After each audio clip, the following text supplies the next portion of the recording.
I spent most of my younger childhood living very contentedly in a large two-story house just outside of a major city in Florida.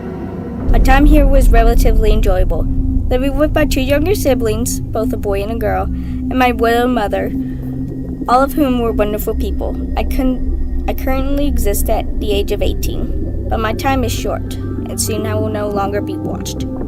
Throughout my childhood, I suffered massive anxiety attacks on a nightly basis. Being that my mother was the only one to comfort me throughout my heavy breathing, seizures, and weeping, she would have to come to my aid late in the night, even though she had to wake up early in the morning the following day to go to work. Living like this was very tiring to both myself and my family, as the attacks would keep me awake throughout the night, causing me to act foolish and rude, and eventually outstrategized by the children in my elementary school and my younger siblings. The only person who cared for me afterwards was my mother, who had trouble spending time with me, being busy with upholding a household as a single mother and working at the same time. I realized that she had very little free time and began to try to cope with my attacks on my own. While I had very little success in keeping them from occurring, only managing to slightly suppress their effects, they began to fade away once I hit the age of 10, in which something much worse came to place. I first saw my watcher on a cold January night. Dusk had just settled, and I got to bed early in order to try and recover some sleep from my anxiety attack that had just happened earlier that night. While lying on my twin-size mattress that had been shoved into a corner of a small, dark blue rectangular room filled to the brim with novels and comic books, I was a heavy reader, being that I was considered an outcast at school and lived life alone, and only the stories of adventures and Fat House Cat to aid my dull life. I spotted my watcher. He is standing in the outermost edge of the front yard, directly next to the wooden mailbox I'd grown so accustomed to seeing standing alone and solitary as I surveyed the outdoors each night before going to bed. It was very hard to see at first, and it looked like a normal human silhouette, but once my eyes became accustomed to the dark night, I discovered the truth behind the figure.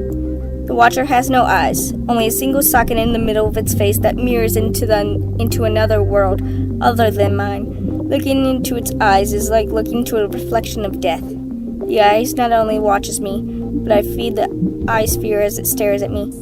The skin around the eye is rotten and has almost entirely fallen off its ancient-looking 7-foot creature. The little hair it has left on its head are long black clumps that seem to come together to form a mouth just below the eye. The lower section of its body is very thin and brittle-looking and is covered in a thick, greasy liquid that constantly shifting around the creature of what it should be of a skeleton. After examining it, I turned away in disbelief, feeling that I could be hallucinating and that my anxiety attack must be coming on. I wait, wide awake, for the next 2 hours, praying that I will have an attack and it will all be over with, and the creature will disappear. Nothing. I fell asleep. The next morning, I decided not to tell my mother about the creature. I still believe it must be a delusion. I saw it again the next night when I looked out the window. It was in the same place. The place as the night before. It was there again the next night, and the next night, and the next night. A year passes, and my everyday life goes generally unchanged, as it did not do anything but watch from a distance. It was on my 11th birthday that it changed. The night of my birthday, I looked out my window, as I had come accustomed to doing in order to make sure that it was still there, next to the mailbox, a safe distance away. I was very startled to find it standing on the hood of my mom's minivan, peering in through the window at eye level with me. It was so much closer. I could see every bit of the creature in its full form withering before me. Just like before, it stood absolutely still. The strands of hair forming its mouth did not form any expression whatsoever. It was blank except for the portal in its eyes, in which you could see a grotesque, deformed version of its face staring back. I was immensely frightened by its sudden change of position, and after being frozen in fear by a newfound image of its demented self in its eye for almost a minute straight, I shut the curtains and curled up in a fetal position in my bed in an attempt to hide from the creature.